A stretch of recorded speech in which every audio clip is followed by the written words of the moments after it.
Hello everyone, my name is Nancy, 45 years old. Let me share a personal story with you.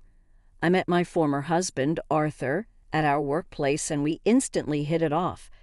Our friendship quickly blossomed into a romantic relationship, and after 3 years of dating we felt we were meant for each other and decided to tie the knot. I've always been someone who didn't prioritize having children, whereas Arthur had always envisioned a future with kids. During our dating period, we had numerous conversations about this, but I believed that over time Arthur would see the joy in our partnership alone, even without children. For the first 3 years of our marriage, the topic didn't come up as we were immersed in enjoying our life together. Those years were wonderful, and I thought Arthur felt fulfilled as well. However, to my surprise, right after our second anniversary, Arthur brought up the idea of starting a family again. Initially, I was hesitant and expressed my discomfort. Arthur would drop the subject for a while, but eventually he revisited it. After much discussion, I agreed to have one child, making it clear that should we want more children, we would consider surrogacy or adoption. Arthur was ecstatic with this compromise, and we began our journey to parenthood. The road to pregnancy was not smooth. After 5 months of trying, I became pregnant, but the experience was far from easy. I dealt with constant nausea, strange cravings, and a heightened sensitivity to certain smells that often led to more nausea. Despite these challenges, Arthur was a pillar of support, doing everything in his power to make me comfortable. About 7 months into the pregnancy, during a routine visit to our obstetrician, we encountered a worrying moment. The doctor's repeated checks and concerned expressions as she examined the ultrasound images filled us with anxiety, signaling that something might be amiss. During our consultation, I couldn't contain my worry and had to ask the doctor if there was a problem. She reassured us that our baby was healthy, but mentioned a concern about his development below the waist. She explained that while there was still time for growth, it was likely our son might face challenges with his legs due to a potential disability. The ride home was enveloped in silence, each of us lost in our thoughts about the future. Once we arrived and stepped into the safety of our home, Arthur embraced me tightly, and we allowed ourselves a moment to mourn the idealistic visions we had of our family life. Overwhelmed, I apologized to Arthur, irrationally blaming myself for our unborn son's condition. Arthur, however, firmly reminded me that no blame lay with me, that we were simply facing a stroke of harsh luck. Despite not initially wanting children, my pregnancy had transformed my perspective, and I'd begun to dream big for our son, from playing sports together to witnessing his first steps and playful antics. I longed for all the quintessential joys of parenthood. Confronted with this reality, I felt robbed of those dreams, voicing how unfair it seemed not just for us, but especially for our children. Arthur acknowledged the pain, admitting that he never envisioned parenting a child with disabilities. Yet he also emphasized the unpredictability of life and the importance of accepting our situation amidst the emotional turmoil. I expressed my fear that pursuing another child in the future would no longer be an option, believing that our focus should solely be on providing for the needs of our son. I worried about the potential for resentment if we introduced another child into our family later on. Arthur suggested revisiting the conversation about expanding our family in the future once our current circumstances had settled. However, I was adamant, feeling too overwhelmed to consider it.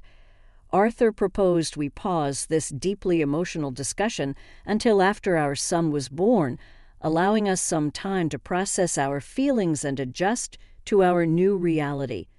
Feelings still raw from the doctor's prognosis, Arthur's seemingly casual mention of having another child in the future unsettled me deeply. It struck me as insensitive given the challenge we were about to face. Despite my altered demeanor towards him, Arthur seemed unaffected and did not revisit the topic, nor did he react to the change in my behavior. 4 months later, our son Mason was born. Unfortunately, due to incomplete nerve development, Mason was paralyzed from the waist down. Despite this, my overwhelming emotion was relief and joy that he was otherwise healthy without any additional complications. Adjusting to life with Mason demanded much from Arthur and me.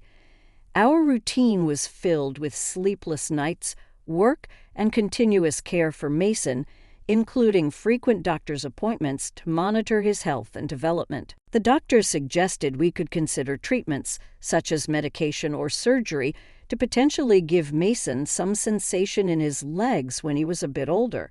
We kept an open mind to these options for his future. Mason grew into an exceptionally bright child. By nearly 3, he started talking, and by 5, he was already exploring beginner-level books. His intellectual achievement filled me with pride, especially knowing the additional challenges he faced. However, Mason did encounter discrimination, and despite his capabilities, there were suggestions from his school about placing him in special education. We staunchly opposed this as Mason was fully able to participate in regular classes without issue. When Mason turned 6, we broached the subject of exploring medical options for his legs to gauge his interest in potentially increasing his mobility in the future. Mason expressed a profound love for his wheelchair and no desire to change his situation. His contentment with himself was heartwarming, though I was aware his feelings could evolve. I was prepared to support whatever decision Mason might make in the future whenever he was ready to reconsider. Arthur, however, showed impatience with waiting for Mason's readiness to explore medical options. He acknowledged being pleased with Mason's acceptance of his condition, but expressed a desire to pursue all possible avenues to improve Mason's mobility sooner rather than later. This difference in perspective revealed the complex emotions and decisions we faced as parents navigating our son's journey with his disability. Arthur argued that we shouldn't simply accept Mason's condition when there were potential ways to improve his situation. He believed in exploring every possibility to enhance Mason's life. I countered, emphasizing that Mason, despite his challenges, was already living his best life. He might not walk, but his intellect and talents shone brightly. My stance was about respecting Mason's autonomy, letting him guide us on if or when he wanted to pursue any treatments. Arthur raised the concern that waiting might mean missing a critical window for treatment during Mason's developmental years. I understood his point, but felt strongly that such a significant decision shouldn't be rushed or taken lightly, especially given Mason's age. The fear that Mason might grow to regret a missed opportunity was valid, yet burdening him with such a decision now seemed equally troubling. Moreover, I worried about the impact on Mason's self-esteem. The message we might inadvertently send that he wasn't perfect in our eyes could harm his self-perception. Arthur countered, suggesting that successful treatment could lead to gratitude later, especially considering the societal challenges faced by those with disabilities. He reminded me of our initial reactions, acknowledging the harsh reality we navigated, and argued for proactive steps towards potential improvement. Admittedly, Arthur's arguments made sense, and amidst many discussions, we agreed to proceed with treatments. The following 1.5 years was a whirlwind of hospital visits, marked by exhaustion and heartache. Each time Mason experienced pain, Arthur remained the steadier of us, consistently assuring me of our decision's merits. However, as time passed without significant improvement, my resolve waned. Finally, witnessing Mason's resilience and happiness despite the treatments, I advocated for a halt. I argued that Mason's contentment with his identity outweighed our pursuit of a solution that seemed increasingly elusive. Despite Arthur's attempts to persuade me otherwise, my conviction was firm. Mason's well-being as he perceived it was paramount, and our interventions, well-intentioned though they were, needed to be reassessed in light of his happiness and quality of life. Witnessing Mason endure so much pain became unbearable for me as we navigated through the myriad of treatments and surgeries. I felt increasingly isolated in the caregiving role. It seemed Arthur had withdrawn his involvement, diminishing over time, leaving me to shoulder the majority of Mason's care. His visits grew infrequent, attributed to fatigue from work, which left a growing rift between us. When we decided to cease Mason's treatment, Arthur expressed his disappointment quietly, but the matter seemed to settle without much further discussion. Months after stopping the treatment, Arthur broached an unexpected topic: the possibility of having another child. He pointed out that Mason was nearing 7 years old and suggested we consider either adoption or surrogacy.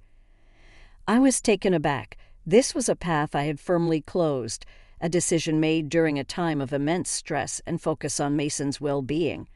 Arthur's suggestion felt out of touch with the reality of our situation, especially considering his recent detachment from our family life. Arthur's approach, seemingly casual about such a significant life decision, frustrated me. I couldn't help but respond with sharpness, driven by the stress of the past months and his lack of presence. His reaction was one of defensiveness, accusing me of expecting him to revolve his life solely around our son's disability. His words were hurtful, suggesting a disconnect in understanding the depth of love and commitment I held for Mason. The conversation escalated quickly, with Arthur insinuating that I harbored negative feelings toward our situation, a claim I found deeply offensive. My stance was clear. Introducing another child into our family, given our current dynamics and the focused attention Mason needed, would not be responsible or fair to anyone involved. Arthur seemed resigned, attributing any future consequences to my decision, a statement that left me bewildered and upset. At that moment, any desire to understand Arthur's perspective vanished. His consideration of expanding our family in light of our recent challenges and his diminished involvement struck me as incredibly misguided. The discussion ended in a stalemate, with a heavy air of unresolved tension and blame marking a significant turning point in our relationship and family dynamics.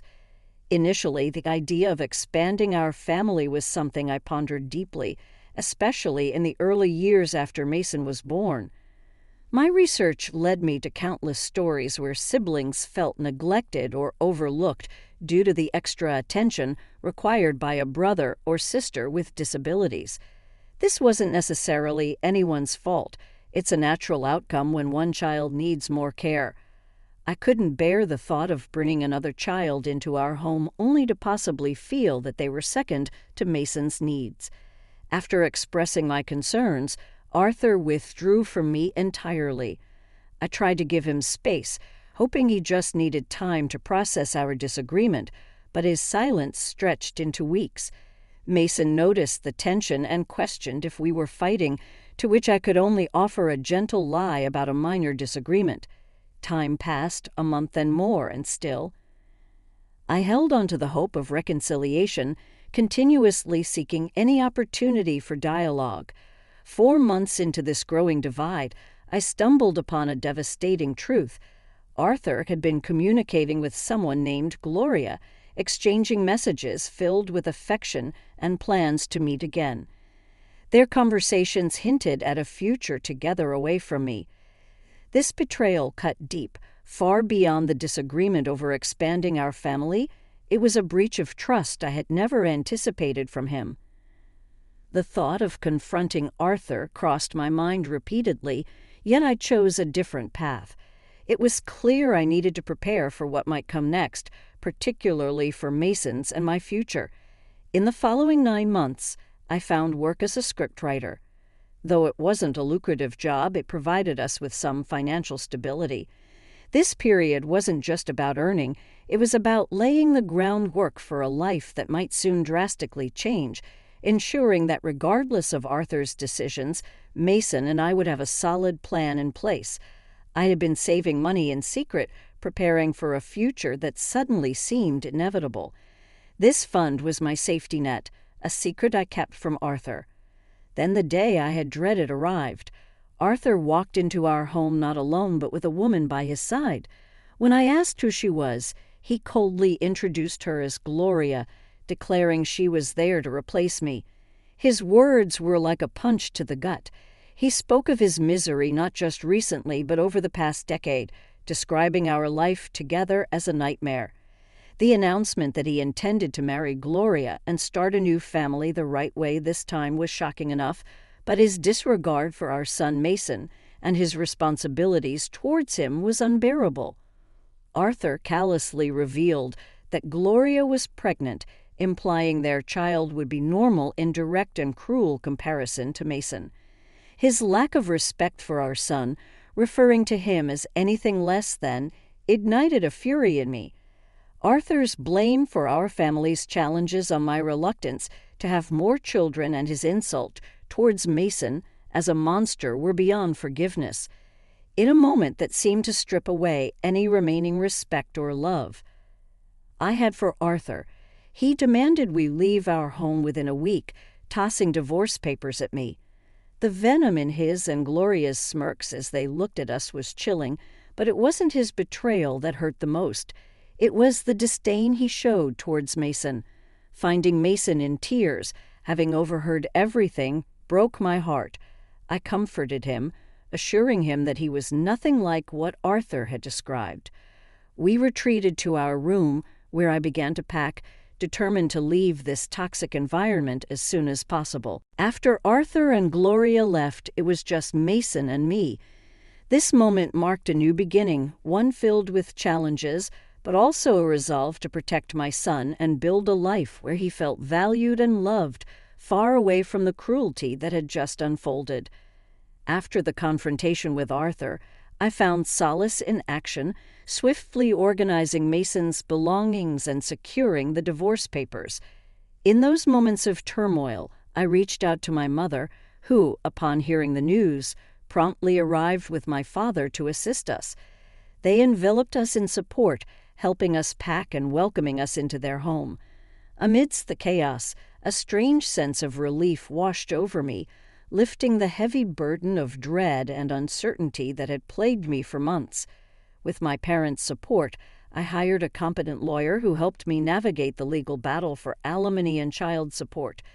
The verdict favored us, awarding substantial support for both Mason and me, much to Arthur's displeasure. His reaction mattered little to me by then. My focus was on rebuilding our lives. The following years brought a mix of healing and new challenges. While I immersed myself in work and caregiving, Mason discovered a powerful outlet for his emotions and ambitions in Paralympic sports. By the age of 15, he had developed a keen interest in wheelchair racing, practicing with determination. His curiosity about taking his training to a national level surprised me, revealing the depth of his passion. Mason's aspirations transcended the financial implications of professional training and equipment. My immediate response was encouragement, promising to provide whatever. His commitment sparked the beginning of Mason's journey toward becoming a national athlete. His dedication was palpable.